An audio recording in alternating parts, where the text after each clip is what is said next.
इनमें से एक को मेरे पास ले आओ, दूसरा वहीं लड़की के पास रहेगा। तजस्सुस के आलम में चंद मिनट गुजरे और फिर दोनों में से एक अंदर आ गया। सर, बहुत अजीब बात सामने आ रही है। लड़की ने दोनों खाकों में जो तब्दीलियां बताई हैं, उनके बाद वो खाके इसी सूरत में लौट आएंगे जो इब्तिदा में थे। उसने अदब से कमांडर सईद को आगाह किया, यानी तुमने अपनी पहली कोशिश में वही चेहरे बनाए थे जो नादिया की ज़हनी तस्वीर के मुताबिक है।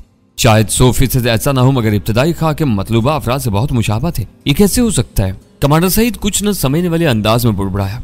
दो मुख्तलिफ अफराद की यादाश्त में इतना फर्क कैसे हो सकता है? गफूर ने अपने जहन पर काफी जोर देकर इब्तिदाई खाकों में तब्दीलियां करवाई थी। उसने हमें असल रास्ते से भटकाने की कोशिश की है। मैंने उसकी उलझन दूर करने की नीयत से कहा, खाकों में लड़की के मशवरे के मुताबिक रद्दोबदल करा ले। इसके साथ ही हमें गफूर तक पहुंचना होगा। लड़की मदद कर रही है तो गफूर की क्या जरूरत है? दो मुतजाद मशवरे मुसव्वरों को उलझा देंगे। मदद सिर्फ लड़की करेगी। गफूर हमारे कुछ सवालात का जवाब देगा। मैंने कहा, हो सकता है कि वो आसानी से इस ताउन पर आमादा हो, मगर ये बहुत जरूरी हो गया है। तुम लोग अपने मामला तय कर लो, मैं थोड़ी देर में आता हूँ। कमांडर सईद का दोस्त अपनी कुर्सी छोड़कर अचानक उठ गया। मुझसे मिले बगैर यहाँ से वापस न जाना। अब बताओ कि तुम क्या सोच रहे हो? उसके चले जाने के बाद कमांडर सईद ने पूछा। इब्तिदा में गफूर भट्टी ने बेखबरी के आलम में सागा के दोनों मेहमानों को सही हुलिये बता दिए और इनके मुताबिक खाके बनाने का काम शुरू हो गया। मैंने इन वाकयात की बिखरी हुई कड़ियों को अपनी जहन में यकजा करते हुए कहा। बाद में गफूर भट्टी ने किसी से जिक्र किया कि नेवल इंटेलिजेंस वाले सागा के रिपोर्ट मेहमानों में गहरी दिलचस्पी ले रहे हैं। वो शख्स ज्यादा बाखबर था। यह भी हो सकता है कि वो हमारे हरीफों का गुर्गा हो। उसने गफूर भट्टी को इन दोनों की अहमियत से आगाह करके यह बताया होगा कि इनका आजाद रहना कितना जरूरी है। और गफूर ने दूसरी मुलाकात में असलियत से इनहिराफ करके खाकों में ऐसी तब्दीलियां तजवीज कर दी जिनकी बिना पर इन दोनों एजेंटों तक पहुंचना नामुमकिन होकर रह जाता। कमांडर सईद ने मेरी बात काट कर नतीजा अखज़ किया। ये इत्तेफाक नहीं हो सकता। मैंने जोर देकर कहा, यह गफूर की सोची समझी बदनीयती है। अब इसे यह पूछना पड़ेगा कि इसने किसके हिमा पर इन खाकों को बदलवाया था। इस वक्त वही शख्स सबसे ज्यादा अहम है और वो हमारे दोनों मुजरिमों के बारे में बहुत कुछ जानता है। मैं तुमसे 100% मुत्तफिक हूँ। कमांडर सईद ने कुर्सी से उठकर कहा, इससे पहले कि गफूर को अपनी साजिश का भांडा फूटने का इल्म हो, हमें इस पर हाथ टाल देना चाहिए, वरना वो अपनी स्पीड बोट के जरिए यहाँ से किसी भी नामालूम पनागाह की तरफ रवाना हो जाएगा। बात पूरी करके वो दोबारा अपनी जगह पर बैठ गया। वो वाकयात का एक नया रुख था। शायद मेरी छठी हिस्स मुझे पहले से इन्हीं चालबाजियों के बारे में होशियार कर रही थी। अगर हम लोग सही खतूत पर सोच रहे थे तो राह के दोनों एजेंट कराची में बेयारों मददगार नहीं थे। हिफ्ज़ मातकद्दुम के लिए उन्होंने राह के रवायती राब्तों से गुरेज किया था, मगर शहर में ऐसे मुजरिम मौजूद थे जो इनकी सलामती के लिए फिक्रमंद हो सकते थे। तुम इन मामला से अलग थलग नजर आने की कोशिश करो। अव्वल खान ने कमांडर सईद से कहा, यह खेल हम अपने तरीकों से खुद ही समेटने की कोशिश करेंगे। वैसे भी ये हमारा केस नजर आ रहा है।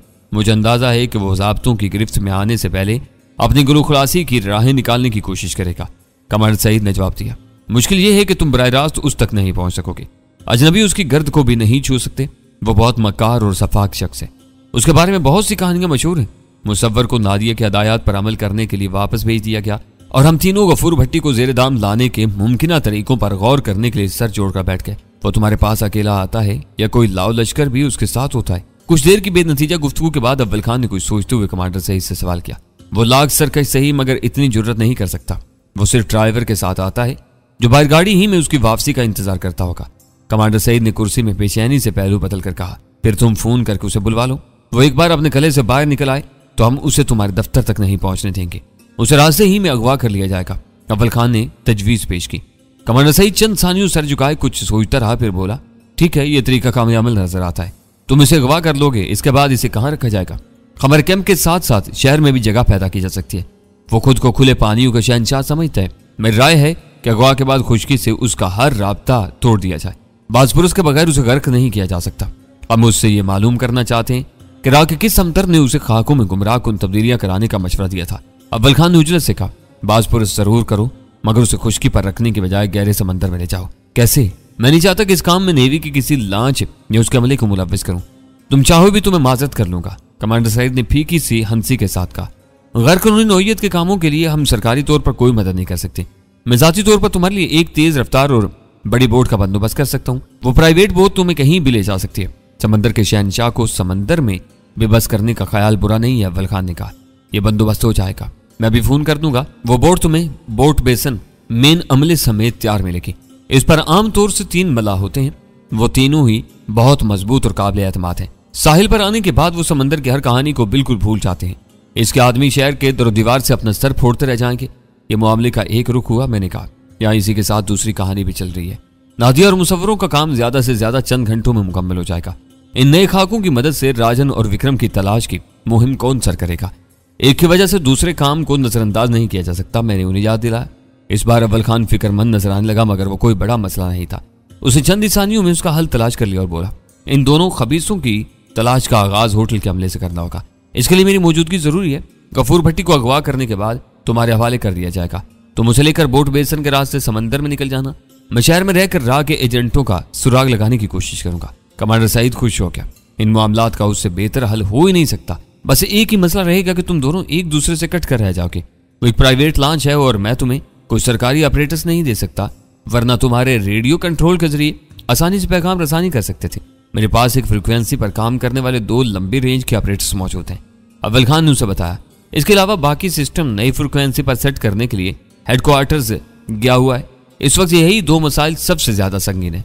इनके जरिए हम दोनों एक दूसरे से राब्ता कर लेंगे। गुड। बात करते करते कमांडर सईद ने चौंक कर कहा, ये याद रखना कि मैं गफूर भट्टी को नेवल इंटेलिजेंस के दफातर के बजाय परचेज ऑफिस बुलाता रहा हूं। मेरे बुलावे पर वो इसी तरफ आएगा। रास्ता तुमने बता दिया है, इसका चेहरा मेरा देखा बाला है, वो बचकर नहीं निकल सकेगा। इन कार्रवाइयों की जुज़वियात तय करने में मजीद चंद मिनट सरफ हुए। कमांडर सईद को थोड़ी देर वहीं रुक कर मुसव्वरों के काम की जांच पड़ताल करना थी। फिर नादिया की नेपियर पुलिस स्टेशन वापसी की जिम्मेदारी उन्हीं को सौंप कर वापस चला जाना था। अपने दफ्तर से बोट वगैरह का बंदोबस्त करने के बाद वो फोन पर गफूर भट्टी से मुलाकात का वक्त तय करता और हमें फ्लैट के फोन पर मुतल्ला कर देता। इस राब्ते के लिए अव्वल खान ने 3 घंटे बाद का वक्त मुकर्रर किया था। वो सब तय हो जाने के बाद हम दोनों कमांडर सईद से रुखसत हो गए। स्टेट बैंक से वापसी पर हमने नादिया से मिलने की कोई जरूरत महसूस नहीं की। हमारी वापसी की इतला उसके लिए ज़हनी परागंदगी का सबब बन सकती थी, जबकि हमारी ख्वाहिश थी कि पूरी तवज्जो से जल्द अज जल्द मतलूबा खाके मुकम्मल कराते। सब कुछ ही तलपट होकर रह गया। रास्ते में अव्वल खान ने मुतासफाना लहजे में कहा, मैं सोच रहा था कि गफूर भट्टी खाके बनवाएगा और हम राह के दोनों रुपोश एजेंटों तक पहुंच जाएंगे, मगर इसने खेल ही बिगाड़ दिया। मैं उससे मुतमईन नहीं था। बड़े मुजरिम आम तौर पर बहुत कीना परवर होते हैं और अपनी तज़ील को कभी नहीं बोलते। गफूर भट्टी को आज भी यह एहसास सताता होगा कि कमांडर सईद ने हाजी दिल मुराद के साथ उसे गिरफ्तार किया था। दूसरी तरफ ये बात शक शुबे से बाला हो चुकी है कि उसकी हमदर्दियां राजन और विक्रम के साथ हैं। असल अहमियत तुम्हारे उठाए हुए इस नुक्ते की है कि इब्तिदा में वो बेखबर था और उसने ईमानदारी से सईद को दोनों आदमियों के हुलिये बता दिए, मगर बाद में उसकी नीयत बदल गई। इसका मतलब है कि हमारा असल मुजरिम गफूर भट्टी नहीं, वो दूसरा आदमी है जिसने उसे मुनहरिफ हो जाने पर आमादा किया होगा। वो कौन हो सकता है? अव्वल खान का वो सवाल बहुत सहल और आसान था, लेकिन इसका जवाब उसी कदर मुश्किल था। इंसानों के स्मगलिंग के कारोबार पर इनकी मुश्तरका इजारादारी की बिना पर मेरा ज़हन हाजी दिल मुराद की तरफ जाता था, लेकिन यह बात शक में डाल देती थी कि वो आपस में इसी कदर शीरो शक्कर थे। तो ये कैसे मुमकिन हुआ कि गफूर भट्टी इब्तिदा ही से उसके किरदार से बाखबर नहीं था और बेखबरी में कमांडर सईद को सही मालूमात फराम कर बैठा था? इस वक्त इन पहेलियों के जवाब सिर्फ गफूर भट्टी दे सकता था और हमारी दस्तरस से बाहर था। अव्वल खान ने कमांडर सईद को फोन करने के लिए कम से कम 3 घंटे बाद का वक्त दिया, तो मैं उसकी जरूरत का इदराक नहीं कर सका। जब उसने वापसी पर गाड़ी क्लिफ्टन की तरफ मोड़ने के बजाय होटल मेट्रोपोल के साथ साथ घुमाई, तो मुझे पूछना पड़ गया कि वो घर के बजाय कहाँ जा रहा था। शायद तुम्हें याद नहीं रहा कि नए स्टेशन 4 पर अभी तक फोन की सहूलत नहीं है। शहर की किसी भरी पूरी शाहराह से हम गफूर भट्टी को आसानी से नहीं उठा सकेंगे। इस मुहिम में हमें आदमियों के साथ मजीद गाड़ियों की जरूरत भी होगी। अव्वल खान ने हंसते हुए जवाब दिया, इस वक्त तुम मेरे दफ्तर चल रहे हो। ओह, और फिर तुम्हें दफ्तर ही से एक ऑपरेटर्स भी मेरे हवाले करना है। होटल के अमले की तरफ से खाकों के मुस्तरद किए जाने के बाद मैं बददिल हो गया था। अव्वल खान बोला, मैं सोच भी नहीं सका था कि नादिया इस मामले में कोई कलीदी किरदार अदा कर सकेगी। गनीमत है कि तुम्हें बर वक्त उसका ख्याल आ गया, वरना हम लोग इस वक्त भी अपनी नाकामी पर मुंह लटकाए बैठे होते। मुझे भी नादिया से कोई खैर मामूली उम्मीद नहीं थी।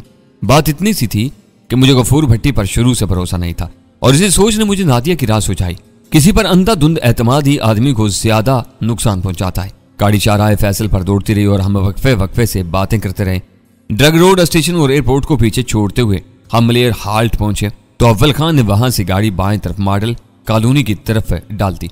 इन दिनों जना टर्मिनल वजूद में नहीं आया था। सड़क के एक तरफ कुंजान शहरी आबादी का सिलसिला फैला हुआ था और दूसरी तरफ खुदरू झाड़ियों से ढका हुआ वसीम मैदानी इलाका था। इब्तिदा में बाएं समत में नजर आने वाली आबादी थोड़ी दूर चलकर इसी मैदान में मातूम हो गई थी। शहरी आबादी से गुजरने के बाद हम मलेर छावनी की हदूद में दाखिल हुए तो वहां मखसूस इलाकों में दफातर, बैरकों, बाजारों और आबादियों से एक मुनअज्जम सलीका जाहिर हो रहा था। रास्ते में 4 बजा वसी मैदान भी मौजूद थे जो गालबन ड्रिल और मशकों के लिए मखसूस थे। इनमें कहीं कहीं पैदल या मशीनी दस्ते अपने मामूलात में मसरूफ थे।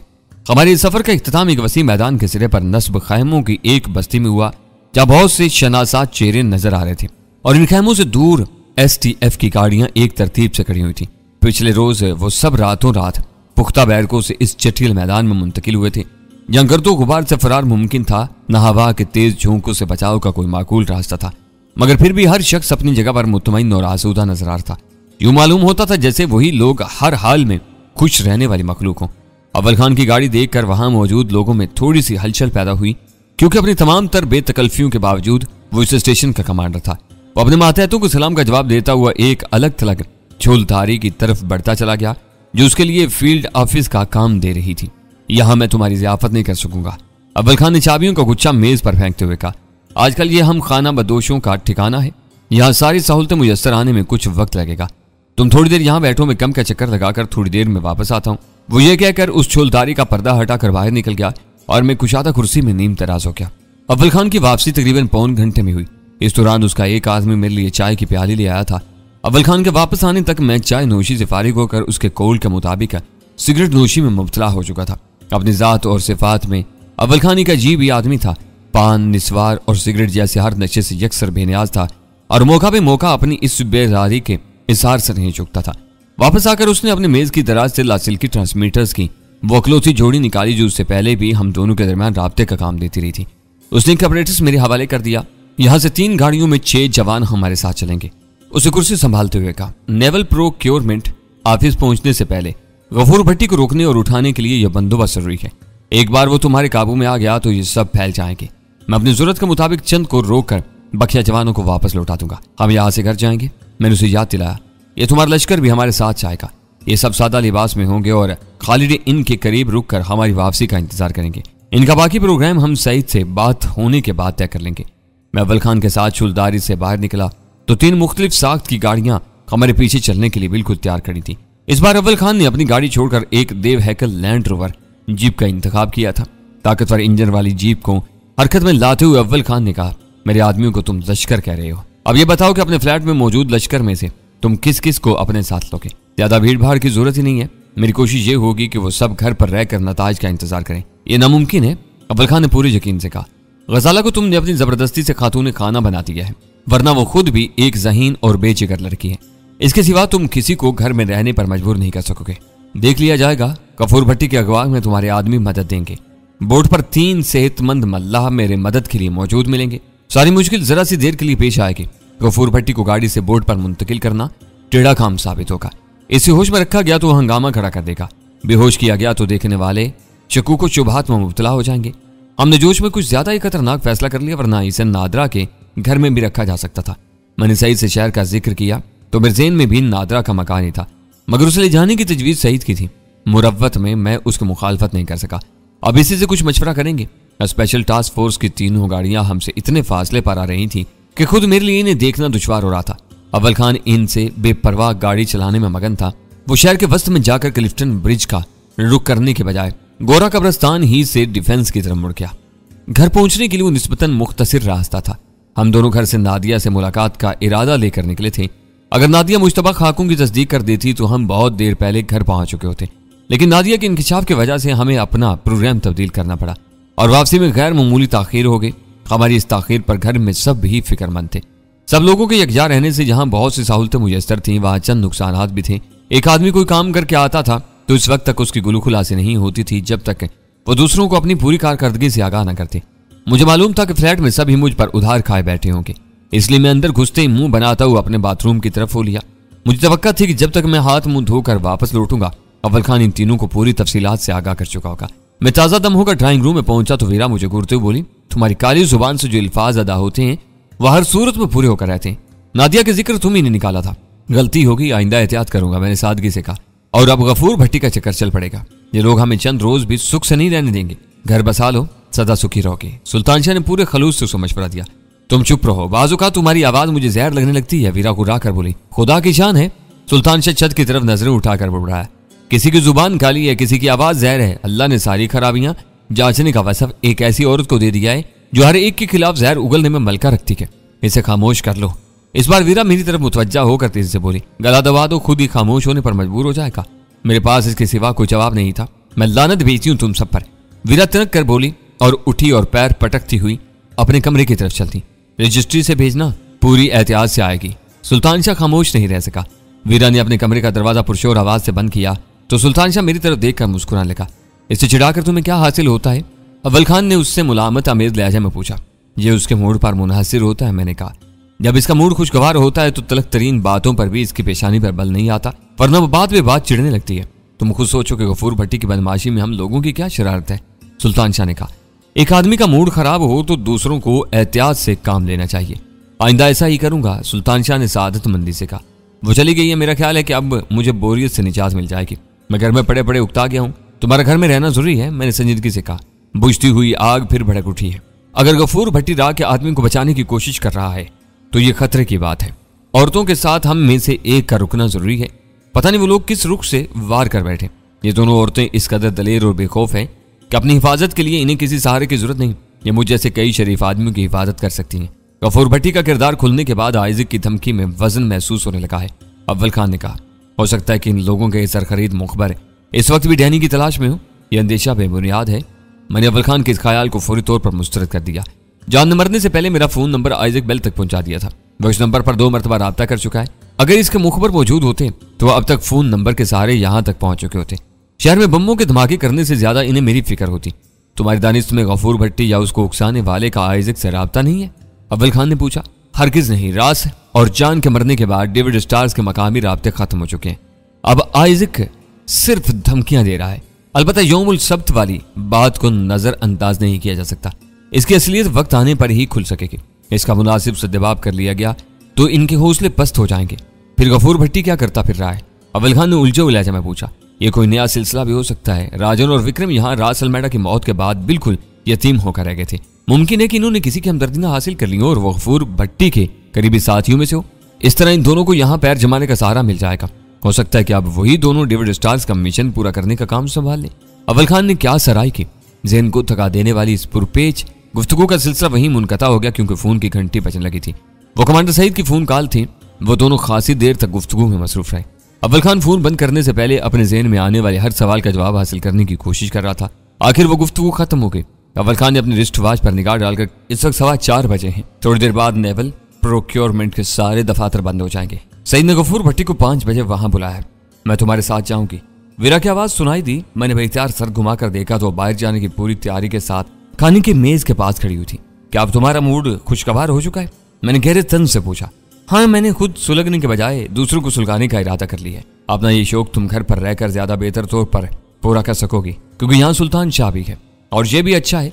बाहर जाकर मैं थोड़ी देर के लिए इससे निजात हासिल कर लूंगी। ये कहती हुई वीरा सुबह खरामी से ड्राइंग रूम में आ गई। आजकल ये मुसलसल मिर्चें चबा रहा है। तुम घर पर रुकने का वादा करो तो मैं मिर्चें थूक दूंगा, सुल्तान शाह ने कहा।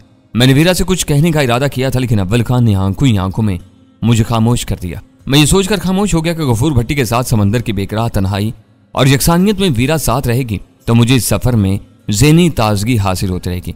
हम तीनों फ्लैट से फौरन ही रवाना हो गए। गन के साथ एक पिस्तौल और चंद भरे हुए फासिल मैगजीन भी ले लिए थे। वीरा अपने कमरे ही से मुसल्ला होकर निकली थी। आजकल वो चाकीवाड़ा के किसी ठिकाने पर रह रहा है। अव्वल खान ने नीचे पहुंचकर बताया। नेवल प्रोक्योरमेंट पहुंचने के लिए वो शाहराह फैसल का रास्ता इख्तियार करता है। हम उसे केंट स्टेशन जाने वाली सड़क के चौराहे पर रोकेंगे। अगर सितारों ने साथ दिया तो वो आनन फानन में बेबस कर लिया जाएगा। अगर वो मेट्रो होटल की तरफ से आया तो ठीक है। उसने लकी स्टार से जना अस्पताल जाने वाली सड़क के जरिए आने का फैसला किया तो हम उसका इंतजार करते रह जाएंगे। मैंने उसे याद दिलाया। एहतियात के तौर पर एक गाड़ी उधर भी मौजूद रहेगी। वो मुश्तबा आदमी है। सईद के आदमी उसका बाकायदा पीछा करते रहेंगे। वो स्याह रंग की मर्सिडीज इस्तेमाल करता है। अव्वल खान को सईद से इस स्याह मर्सिडीज का मॉडल और नंबर भी मालूम हो चुका था। वो हम दोनों को अपने मंसूबे को खुदखाल से आगाह करने लगा। हॉलीडे इन से जरा पहले ही अव्वल खान ने रोशनियों का कोई इशारा दिया और हमारे गुजरने तक अमेरिकन कौंसल खाने की बगली सड़क पर STF की 3 गाड़ियां नमूदार हो चुकी थी। अव्वल खान ने आगे जाने के बजाय अपनी लैंड रोवर उसी सड़क पर नेवल सर्जरी तक ले जाकर किनारे से रोकती थी और नीचे उतर गया। सड़क के सिरे पर रुकी हुई आखिरी गाड़ी से एक आदमी उतरकर दौड़ता हुआ अव्वल खान के पास आया। अव्वल खान ने जल्दी जल्दी उसे कुछ हदायत दी और फिर नेवल सर्जरी के सामने से यूटर्न लेकर दोबारा मेन रोड पर आ गया। इस वक्त तक STF वाले चंद मुसरिफ ड्राइवरों के हार्न बजाने की परवाह किए बगैर बज़ाहिर ट्रैफिक थमने के इंतजार में रुके हुए थे। अव्वल खान के आगे निकलते उनकी गाड़ियां भी हरकत में आ गईं। मेहरान होटल से पहले अव्वल खान ने लैंड रोवर बाएं तरफ फुटपाथ से लगाकर रोक ली। 2 गाड़ियां अगले सिग्नल से बाएं तरफ घूम गईं। तीसरी गाड़ी सब सिग्नल पर सीधी निकलती चली गई ताकि ताजमहल होटल वाले सिरे से गफूर भट्टी की आमद के इम्कान पर नजर रखी जा सके। ये उन दिनों का वाकयात हैं जब कराची के बेशतर बड़े होटल अपने असल नामों से कारोबार में मसरूफ थे। इस वक्त मौजूदा मैरियट होटल की इमारत में हॉलिडे इन वाक़ था और शाहराह फैसल की एक नुक्कड़ पर हॉलिडे इन क्राउन प्लाजा वाली इमारत ताजमहल होटल के नाम से मारूफ थी। अव्वल खान की गाड़ी रुकी रही, इंजन चलता रहा। इसकी नजरें मुसलसल अकब नुमा आईने पर जमी हुई थी।